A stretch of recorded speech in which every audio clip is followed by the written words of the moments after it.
창세기 41장 17절에서 36절까지의 말씀을 제가 봉독하겠습니다. 바로가 요셉에게 이르되 내가 꿈에 나일 강가에 서서 보니 살찌고 아름다운 7 암소가 나일 강가에 올라와 갈밭에서 뜯어먹고 그 뒤에 또 약하고 심히 흉하고 파리한 7 암소가 올라오니 그같이 흉한 것들은 애굽 땅에서 내가 아직 보지 못한 것이라. 그 파리하고 흉한 소가 처음에 7 살찐 소를 먹었으나 먹은 듯하지 아니하고 여전히 흉하더라. 내가 곧 깨었다가 다시 꿈에 보니 한 줄기에 무성하고 충실한 7 이삭이 나오고 그 후에 또 가늘고 동풍에 마른 7 이삭이 나더니 그 가는 이삭이 좋은 7 이삭을 삼키더라. 내가 그 꿈을 점술가에게 말하였으나 그것을 내게 풀이해 주는 자가 없느니라. 요셉이 바로에게 아뢰되 바로의 꿈은 하나라. 하나님이 그가 하실 일을 바로에게 보이심이니이다. 7 좋은 암소는 7회요 7 좋은 이삭도 7회니 그 꿈은 하나라. 그 후에 올라온 파리하고 흉한 7 소는 7년이요 동풍에 말라 속이 빈 7 이삭도 7회 흉년이니 내가 바로에게 이르기를 하나님이 그가 하실 일을 바로에게 보이신다 함이 이것이라. 온 애굽 땅에 7회 큰 풍년이 있겠고 후에 7회 흉년이 들므로 애굽 땅에 있던 풍년을 다 잊어버리게 되고 이 땅에 그 기근으로 망하리니 후에 든 그 흉년이 너무 심함으로 이전 풍년을 이 땅에서 기억하지 못하게 되리이다. 바로께서 꿈을 2번 겹쳐 꾸신 것은 하나님이 이 일을 정하셨음이라. 하나님이 속히 행하시리니 이제 바로께서는 명철하고 지혜 있는 사람을 택하여 애굽 땅을 다스리게 하시고 바로께서는 또 이같이 행하사 나라 안에 감독관들을 두어 그 7회 풍년의 애굽 땅의 5분의 1을 거두되 그들로 장차 올 풍년의 모든 곡물을 거두고 그 곡물을 바로의 손에 돌려 양식을 위하여 각 성읍에 쌓아두게 하소서. 이와 같이 그 곡물을 이 땅에 저장하여 애굽 땅에 임할 7회 흉년에 대비하시면 땅이 이 흉년으로 말미암아 망하지 아니하리이다. 아멘.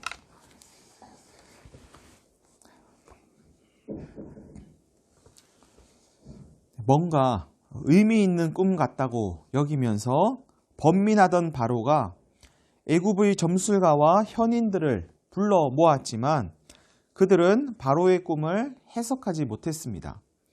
더욱더 큰 번민에 빠졌을 바로에게 요셉이 하나님의 평안을 전했습니다. 내가 아니라 하나님께서 바로에게 편안한 대답을 주실 것입니다. 요셉이 편안한 대답을 주는 게 아니라 요셉이 믿는 신, 곧 하나님께서 편안한 대답을 주실 것이라는 요셉의 말에 바로는 편안했을까요? 하루에도 수백 번씩 변하는 게 사람의 마음이라는 것을 안다면 사람이 아니라 하나님께서 편안한 대답을 주실 것이라는 소리가 바로에게도 편안하게 들리지 않았을까 싶습니다. 이제 바로가 직접 말하는 자신의 꿈 이야기를 들어보십시오. 꿈에 내가 나일 강가에 서 있었는데 살찌고 아름다운 7 암소가 나일 강가에 올라와 갈밭에서 뜯어먹고 있는 게 보였어. 그 뒤에 또 약하고 심히 흉하고 파리한 삐쩍 마른 7 암소가 올라왔는데 그같이 흉한 것들은 애굽 땅에서 내가 아직 여태껏 본 적이 없는 것이었어. 그 파리하고 흉한 소가 처음에 7 살찐 소를 먹었는데 먹었으나 먹은 듯 하지 않고 여전히 흉했어. 소를 한 마리 잡아먹었는데도 여전히 흉하고 삐쩍 말랐다는 이야기겠죠. 내가 곧 깨었다가 다시 꿈을 꿨는데 한 줄기에 무성하고 충실한 7 이삭이 나오고 그 후에 또 가늘고 동풍에 마른 7 이삭이 나더니 그 가는 이삭이 좋은 이삭을 삼켜버렸어. 내가 이 꿈을 점술가들에게 말했으나 그것을 내게 풀이해 주는 자가 없었어. 바로의 꿈 이야기를 들은 요셉이 대답합니다. 바로의 꿈은 하나입니다. 하나님이 그가 하실 일을 바로에게 보이심입니다. 그러면서 요셉은 이제 곧 애굽 땅에 7년의 풍년과 7년의 흉년이 있을 것이라고 이야기합니다. 하나님이 하실 일을 바로에게 보이셨다. 이 말을 통해서 여러 가지 사실을 알 수 있습니다. 우선 하나님은 하나님이 하시겠다고 결정하셨으면 그 일을 반드시 하는 분이라는 것을 알 수 있습니다. 성경은 하나님의 이런 모습을 이렇게 말씀합니다. 하나님은 사람이 아니시니 거짓말을 하지 않으시고 인생이 아니시니 후회가 없으시다. 어찌 그 말씀하신 바를 행하지 않으시며 하신 말씀을 실행하지 않으시겠느냐? 하나님은 하나님께서 말씀하신 것, 결정하신 것을 신실하게 행하시는 분이십니다. 또 알 수 있는 것은 하나님은 하나님이 하실 일을 누군가에게 나타내기도 하신다는 사실입니다. 하나님께서 인생들에게 모든 일을 다 알려주시는 것은 아니지만 오늘 바로에게 나타내신 것처럼 어떤 일은 누군가에게 나타내기도 하십니다. 여기에 조심스러운 부분이 있습니다. 이것을 이용해서 사이비가 활동하기 때문입니다. 사이비는 하나님께서 자신에게 하나님의 특별한 일을 알려주셨다고 하면서 사람들에게 굴레를 씌웁니다. 하나님께서 자신에게 하나님의 일을 알려주셨기 때문에 하나님을 알려면, 하나님의 뜻을 알려면 자신을 통해야 하고 자신의 말을 들어야 하고 자신이 시키는 대로 해야 한다고 이야기합니다. 여기서 잠시 이단과 사이비의 차이를 말씀드릴 필요가 있을 것 같습니다. 이단이란 지난 2000년 기독교 역사 가운데 기독교가 정리해온 신앙에서 벗어난 다른 것을 말하고 가르치고 전하면 이단입니다. 이단이냐 아니냐를 가리는 일은 같은 종교 내에서 이루어지는 겁니다. 예를 들어 기독교가 불교를 향해서 불교는 이단이야, 이슬람을 향해서 이슬람은 이단이야, 이렇게 말하지는 않습니다. 그렇게 말할 수는 없습니다. 반면 사이비는 이단과는 전혀 다릅니다. 사이비를 가장 확실하게 구분할 수 있는 방법은 교주가 있으면 사이비입니다.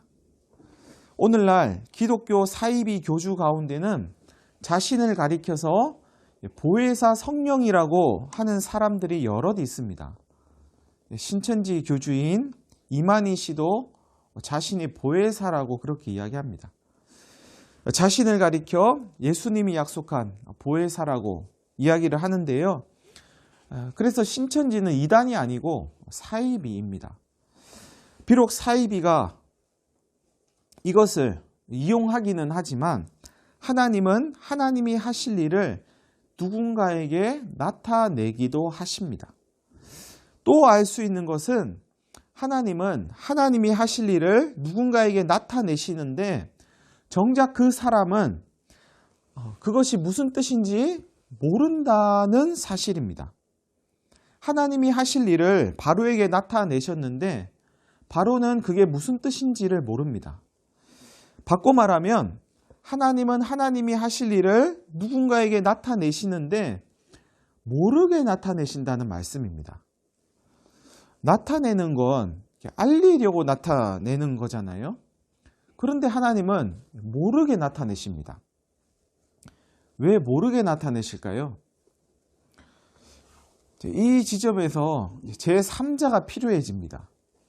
하나님께서 나타내신 것이 무슨 뜻인지 알려주는 사람이 등장하게 됩니다. 사이비가 또 이걸 이용하기도 하죠. 나에게 알려주셨다. 우리가 눈여겨보려고 하는 것은 어떻게 하면 요셉과 같은 이런 제3자가 될 수 있을까? 꿈을 해석해주는. 어떻게 하면 요셉과 같은 꿈 해석가가 될 수 있을까? 꿈은 어떻게 해석하는 건가? 하는 것을 알려고 하는 것은 아닙니다. 제3자의 등장을 통해서 누가 과연 유익을 얻고 있는가 하는 것을 살펴보려고 합니다. 이것이 참 흥미롭습니다. 여러분, 하나님과 바로 사이에 요셉이 등장해서 하나님이 바로에게 나타내신 그 꿈을 해석해 줬다면 누구에게 유익이 있을까요? 바로에게 유익이 있겠죠. 그런데 오늘 본문 이후에 나오는 내용을 보면 누가 누구를 위해서 등장한 것인지, 누가 누구에게 유익을 끼치고 있는 것인지 아리송합니다. 바로가 요셉을 위해서 등장한 것인지, 요셉이 바로를 위해서 등장한 것인지, 애굽을 위해서 히브리인이 등장한 것인지, 히브리인을 위해서 애굽이 등장한 것인지, 누가 누구에게 유익이 있는 것인지 헷갈립니다. 결과적으로 보면 바로와 요셉, 애굽과 히브리 모두에게 유익합니다. 누가 누구를 도와줬다고 할 것 없이 서로가 서로를 돕고 서로가 서로에게 유익을 주고 있습니다. 여러분, 누군가가 어려움을 처했을 때 그를 돕는 사람이 있습니다. 도움을 받는 사람이 유익할까요? 도와주는 사람이 유익할까요?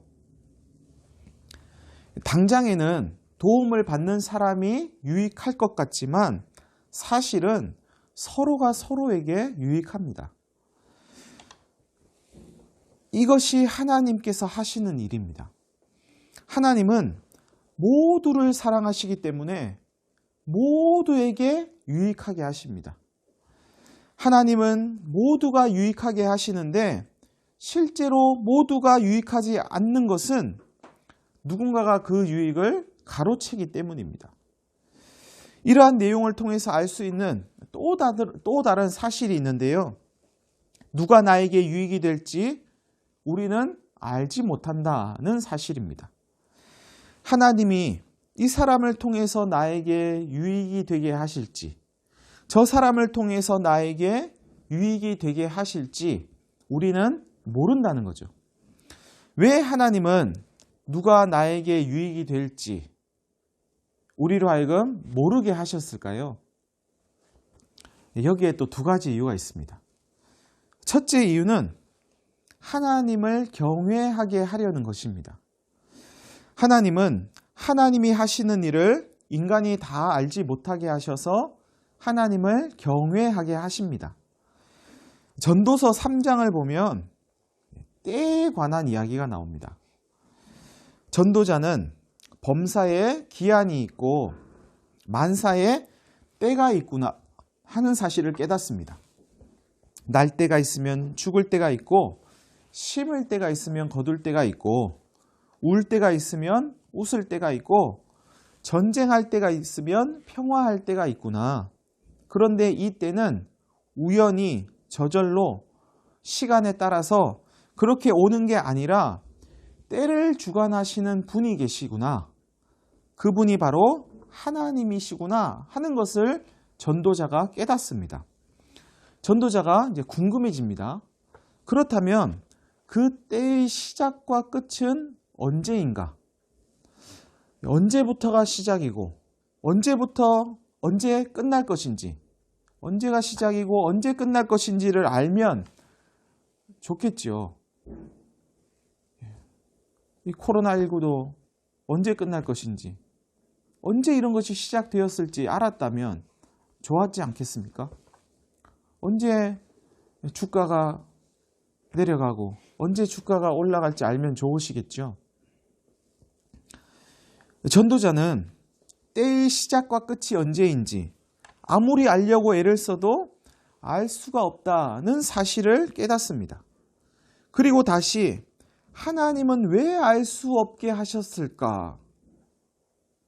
궁금해 하다가 또 깨닫게 됩니다. 시작과 끝을 몰라야 하나님을 경외할 수 있으니까 하나님 경외하라고 그러셨구나. 시작과 끝을 모르기 때문에 하나님을 경외할 수 있는 거라면 모르는 게 은혜구나. 여러분, 누가 나에게 유익이 될지 하나님께서 알려주시지 않는 이유는 하나님 경외하라고 그러는 것입니다. 다 알면 하나님 없어도 살 수 있다고 착각할까 봐 그래서 알려주시지 않는 것입니다. 기계 문명이 발달하면 발달할수록 사람들은 착각 속에 빠집니다. 컴퓨터가 알려주고 지식인이 알려주고 유튜브가 알려주니까 인터넷에 접속만 하면 다 알아낼 수 있으니까 하나님 없어도 살 수 있다고 착각합니다. 그런데 정작 우리에게 필요한 건 기계를 통해서 알 수 없습니다. 생명은 기계가 줄 수 없습니다. 생명은 하나님으로부터 옵니다. 누가 나에게 유익이 될지 하나님이 알려주시지 않는 또 다른 이유는 이웃을 사랑하게 하려는 것입니다. 누가 유익이 될지 알면 우리는 이웃을 어떻게 대하게 될까요? 사람을 가려서 대하지 않겠습니까? 좀 몰라야 참고, 몰라야 친절하고, 몰라야 교만하지 않고, 몰라야 무례하게 행하지 않고, 몰라야 화내지 않고, 몰라야 이웃의 말을 경청하고, 몰라야 이웃의 행동에 주의를 기울이지 않겠습니까? 이처럼 누가 나에게 유익이 될지 하나님이 모르게 하시는 이유는 하나님을 경외하게 하고 이웃을 사랑하게 하려는 것입니다. 여러분, 우리는 언제 끝날지 모르는 코로나19를 겪어내고 있습니다. 어떤 사람들은 코로나19가 우리에게 주는 의미가 무엇인지를 이야기합니다. 특별히 교계에서는 신천지를 드러내고 심판하는 사건이다.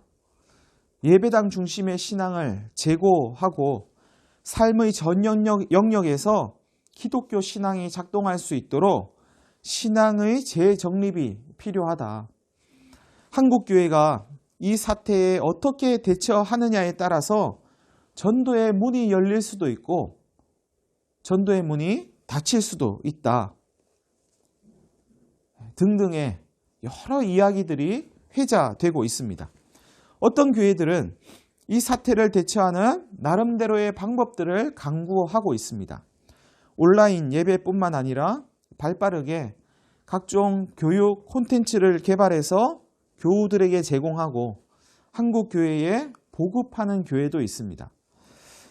교우들이 손수 면 마스크를 만들어서 나눠주고 감염병 취약 계층에게 생필품을 나누고 어려움을 당한 지역에 구호 물품도 보내고 여러 가지 방법으로 교회들이 여러 가지 일들을 하고 있습니다.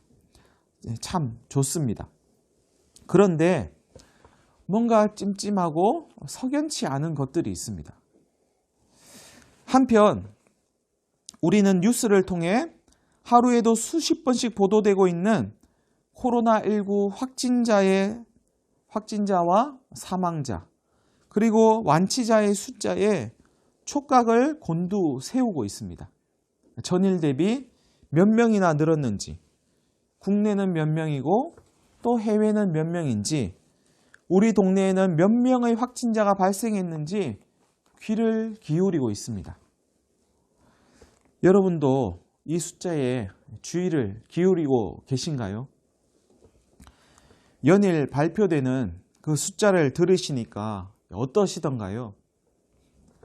확진자 100명, 200명, 1000명, 2000명, 사망자 10명, 50명, 100명, 200명. 이 숫자가 어떻게 들리시나요? 저는 처음에 들을 때는 참 놀랐습니다. 아니 이렇게 많이 감염이 되고 또 이렇게 많은 사람들이 생명을 잃어가고 있단 말인가. 그런데 계속 듣다 보니까 이제 무덤덤해졌습니다. 그런가 보다. 사망자 1명, 2명, 10명, 20명, 100명. 그러다가 어느 순간 머리를 한 대 얻어 맞은 것 같았습니다. 100명이 죽었다니까. 지금 매일 100명씩, 200명씩 전염병으로 죽어가고 있다니까. 그 순간 마음속에서 한마디가 터져 나왔습니다. 하나님, 살려주세요. 하나님, 우리를 불쌍히 여겨주세요. 제가 혹시 전염병에 걸려서 죽을까봐 살려달라고 한 건 아닙니다. 사람들이 코로나19의 의미를 이야기하고 교회들의 대처와 반응에 대한 여러 소식을 접하면서 불편했던 이유가 무엇인지 알았습니다. 저들은 이 숫자 안에 들어있는 사람들의 삶이 이 마음에 품어졌나? 이 숫자 안에 들어있는 사람들이 품어져서 저런 말을 하고 저런 행동을 하는 걸까? 혹시 계산이 빨라서 그런 건 아닐까? 하는 마음 때문에 불편했던 것이었습니다. 이야기를 하나 들려드리겠습니다. 며칠 전부터 감기 몸살을 앓던 언니가 점점 더 심해진다는 소식을 들었다. 언니의 상태는 걷잡을 수 없게 나빠졌고 결국 일어나지 못하는 상황이 왔다. 설마 했던 코로나 바이러스 확진자가 되고 말았다. 언니는 확진을 받았으면서도 워낙 많은 환자들이 입원을 기다리고 있던 터라 자택에서 자가 격리하면서 대기했다. 하루에도 몇 번씩 구청에 연락했으나 기다려달라는 응답뿐이었다. 환자의 호흡은 점점 더 가빠졌고 의식도 조금씩 약해졌다. 일주일 이상 아무것도 먹지 못한 채 방 안에 계속 누워만 있는 언니를 지켜보던 형부는 눈물로 관계자들에게 호소했다. 선생님, 죽더라도 링거 한 번 맞고 죽게 해주셔야지요. 치료 한 번 못 받고 죽게 할 수는 없지 않습니까? 구급차에는 산소 호흡기가 있지 않습니까? 그거라도 하게 해주세요. 119로 구급차를 불렀으나 이송할 병원을 찾지 못했고 결국 구급대원은 눈물을 머금고 아픈 환자를 다시 내려놓고 돌아갔다. 그날 저녁 상태가 위급해져 다시 119 구급차를 불렀고 구급차 안의 산소 호흡기에 의지한 채 병상이 마련되기를 바라면서 병원 앞에서 마냥 기다렸다.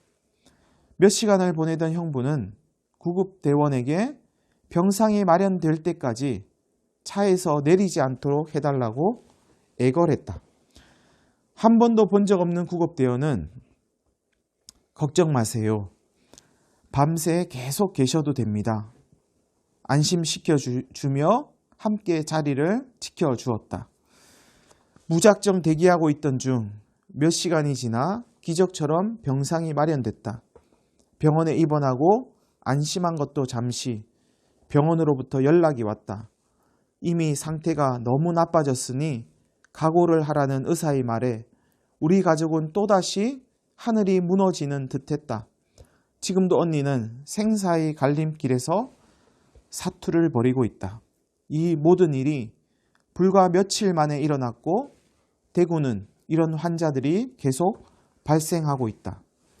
2020년 3월 12일 불과 3일 전에 있었던 일을 제가 아는 어떤 분이 이렇게 올려놓은 걸 봤습니다. 여러분, 하나님께서 하나님의 일을 하시는 가운데 하나님이 하실 일을 누군가에게 나타내셔서 그것을 알게 하시는 이유가 뭘까요? 우리를 사랑하시기 때문이겠죠. 우리를 불쌍히 여기시기 때문입니다. 풍년인 줄 알고 그냥 가만히 있다가 흉년을 당하면 안 되니까 풍년의 때 다가올 흉년을 미리 준비하라고 알려주시는 게 아니겠습니까? 하나님께서 우리에게 예수님을 보내주신 이유가 뭘까요? 우리를 사랑하시기 때문에, 우리를 불쌍히 여기시기 때문이겠죠. 눈에 보이는 세상이 전부인 줄 알고 살다가 심판당하면 안 되니까, 사는 길인지 죽는 길인지 모르고 살다가 영원한 죽음에 내쳐지면 안 되니까 예수님을 받아들여서 심판의 날을 준비하라고, 죽음에서 벗어나 생명의 길을 걸어가라고 예수님을 보내주신 게 아니겠습니까? 여러분, 그리스도인이란 하나님의 사랑을 입은 사람들, 하나님께 불쌍히 여김을 받은 사람들에게 붙여진 이름입니다.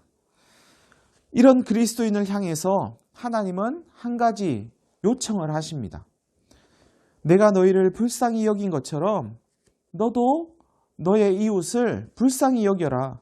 그것이 마땅하다. 내가 너희를 사랑한 것 같이 너희도 서로 사랑해라.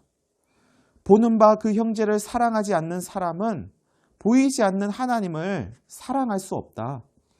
말과 혀로만 사랑하지 말고 행함과 진실함으로 사랑해라. 쉽지 않은 말씀인데요. 이 말씀대로 살아야 그리스도인이랍니다. 이 말씀대로 살려고 발부둥을 쳐야 하나님의 사랑을 입은 자답게 사는 것이고 불쌍히 여김을 받은 자답게 사는 것이라고 성경은 말씀합니다. 여러분은 어디까지가 여러분의 이웃으로, 여러분의 형제로 품어지는지 여러분의 마음을 최대한 한번 넓혀 보시기 바랍니다. 우리를 한번 붙여보면 될 것 같아요. 우리 가족, 우리 친척, 우리 친구, 우리 교회, 우리 마을, 우리 나라. 아무런 거부감이 없으시죠? 우리 지구촌. 괜찮으세요? 우리 식당, 우리 카페, 우리 가게, 우리 인천, 우리 대구, 우리 경북, 우리 콜센터. 괜찮으세요? 우리 일본, 우리 중국, 우리 이탈리아, 우리 스페인, 우리 아프리카. 받아들일만 하시겠습니까? 어색하지 않으세요?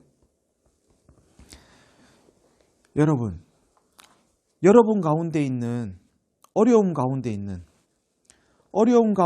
우리 이웃에게 무언가를 나누고 공유하고 함께 할 때 무엇보다도 중요한 것이 있습니다. 그것은 다름 아닌 동기가 무엇인가 하는 것입니다.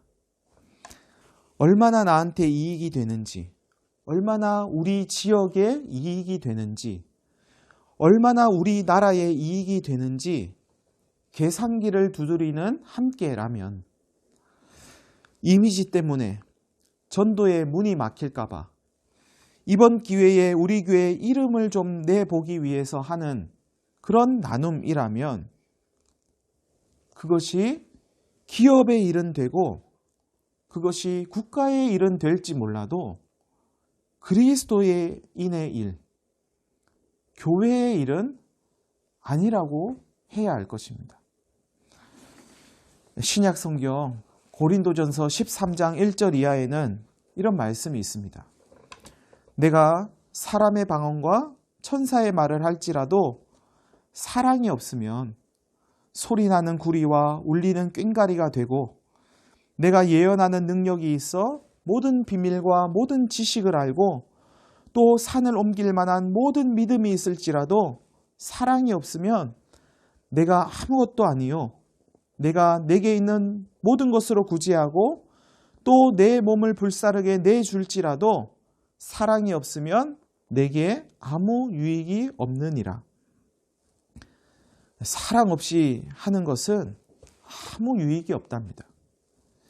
바꿔 말하면 사랑이 우리 안에서부터 채워져서 터져 나올 때까지 아무것도 하지 말라는 말씀입니다. 우리 안에, 이 안에 사랑 없음을 안타깝게 여기라는 말씀입니다. 사랑이 우리 안에서부터 채워져서 터져 나오는 것, 내 안에 아무리 찾아봐도 사랑이 없다는 그 사실을 깨닫고 그 공허함에 울부짖는 것, 이것을 다른 말로 애통이라고 합니다. 이 애통은 사랑의 또 다른 이름입니다. 사랑이 넘쳐나는 것도 사랑이고 사랑 없는 것을 깨닫는 것도 사랑입니다. 내 안에 사랑이 없다는 것을 깨달을 때 비로소 하나님의 사랑이 우리 안에 채워질 것이기 때문입니다. 여러분, 우리가 이웃에게 무언가를 나누고 함께 하려는 것은 능력을 과시하려는 게 아니라 내 옆에서 고통받고 생명을 잃어가는 이웃을 불쌍히 여기는 애통에서 비롯된 것이어야 합니다. 전 세계적으로 코로나19 확진자가 속출하고 사망자가 나날이 증가하는 상황에 이르렀는데도 인간의 욕심은 끝이 없는 것을 보면서 나 역시 사랑은 없고 그 끝없는 욕심으로 가득한 인간이라는 것을 깨닫는 애통에서 비롯된 것이어야 합니다. 그렇지 않으면 코로나19 사태가 끝나고 잠잠해지면 언제 그랬냐는 듯 우리는 또다시 이웃은 안중에도 두지 않고 자신의 욕망을 쫓는 삶으로 되돌아가게 될 것입니다. 여러분, 코로나19를 겪어내는 동안 숫자에 매몰되었던 우리의 애통이 되살아나기를 간절히 바랍니다. 숫자로만 바라봤던 우리의 이웃이 새롭게 바라봐지는 새로운 눈이 뜨여지기를 간절히 바랍니다. 사망자 한 명이 아니라 누군가의 딸이고 아들이며 자녀이고 부모이며 형제이고 동료이며 친구이고 이웃이었을 한 사람, 그 한 사람을 바라볼 수 있는, 그 사람의 삶을 바라볼 수 있는 그런 눈이 뜨이기를 간절히 바랍니다. 하나님의 애통으로 생명의 길에 들어선 우리들이기에 우리의 심령에는 하나님의 애통이 심겨져 있습니다. 그 애통이 되살아나기를 간절히 바랍니다. 하나님이 우리를 바라보시며 애통해 하셨던 것처럼 이제 우리가 우리의 이웃을 바라보며 애통해 할 수 있기를 간절히 바랍니다. 하나님의 애통이 있었기에 오늘에까지 이르신 사랑하는 여러분, 하나님의 애통이 나의 애통이 되기를 사모하시면서 무엇을 하든지 혹은 하지 않든지 하나님의 사랑, 하나님의 애통이 그 동기가 되는 우리 모두가 되시기를 간절히 바랍니다. 우리 한 1분 정도 다 함께 기도하겠습니다.